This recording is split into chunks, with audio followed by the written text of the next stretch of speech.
Hang on a minute. Knives, scissors, and a hammer. What are you going to do with this? We need the mallet or a piece of wood to try and get the plant actually out of the pot.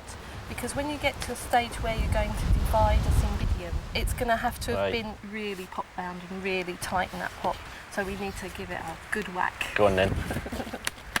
So you need to loosen the plant with the mallet and then just knock it off like that.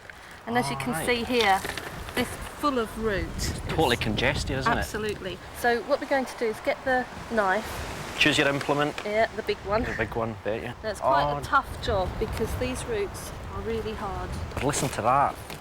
Oh, this won't kill it. No, not at all. On the contrary, actually, this will help it a lot. I would never have thought of this happening, you know, doing this to an orchid. I mean, the poor thing, honestly. Orchids don't like to be mollycoddled, you know. I would have never, you know, thought of putting a knife right through the heart of an orchid. I really wouldn't have done. Now, it is a bit hit and miss in that you never know what you're going to end up with until you get the thing out of the pot.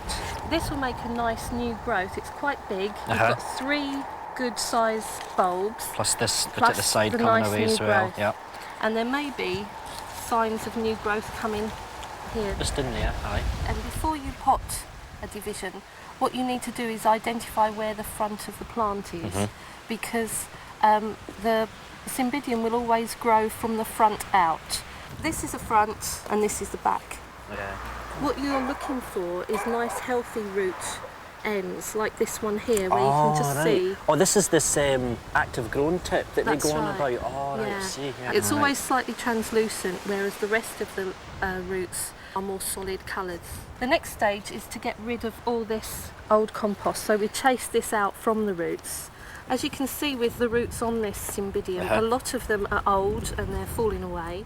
There's like stringy pieces coming out of the root, and that now is no good to the plant at all. So what you have to basically work your way through most of the root system and pulling off the rubbish, cutting away the dead stuff, and then just leaving the kind of active, half-decent stuff. Is that right? That's right. It's a good example of a root that has been damaged in the past. See, yeah. So this is what will happen to this plant when we put it back into a pot.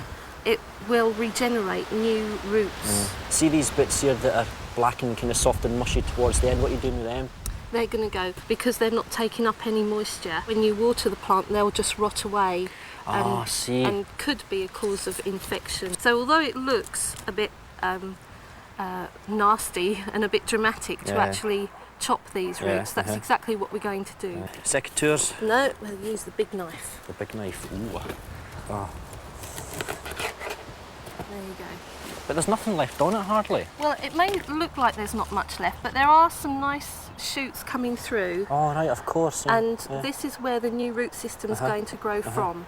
The compost that we use is peat and agrofoam, and it must be moist, because the one thing we're going to do now with this plant is to leave it for 10 days to 2 weeks without any watering. We want the plant to settle down and to start searching for water. Here you can see there's enough room at the front of the pot for the new growth to thicken out. You know, I'm so totally amazed that despite all this rough treatment, you tell me that these Cymbidiums are going to come on and grow away fine. Absolutely. Well, the thing with all orchids is that they don't really like to be mollycoddled too much. They quite like a bit of hard treatment. So how long is it going to be before it flowers then? This will flower this season, which Really? will be, this will be September this year. Oh, well, I'll test you, I'll keep you to your word and I'll come back and have a look.